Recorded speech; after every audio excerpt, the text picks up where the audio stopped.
ഇങ്ങനെ ഈ വേഗം ഉമ്മാനെ കൊണ്ട് വാതിൽ ഉറപ്പിക്കും. വേഗോ എനക്ക് തുറക്കാൻ പറ്റൂല. ഞാൻ തുറന്നുണ്ട. ഉമ്മാനെ വിളിച്ചോണ്ട. എടാ പടച്ചോനെ ധാരത് വാതിൽ തുറന്ന്.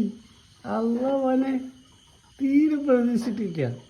എനിക്ക് വാതിലൊക്കെ തുറക്കാൻ അറിയല്ലേ? മതി മതി മതി പതുക്കെ തുറന്നാൽ മതി.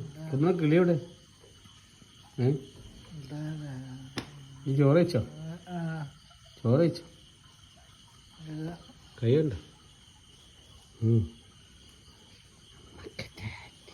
അങ്ങോട്ടോ നമ്മളെ കിളിയോടെ കിളിയോടെ നമ്മളെ കിളിയോടെ കിളി രാവിലെ കാണിച്ചു കൊടുക്കാം അല്ലേ?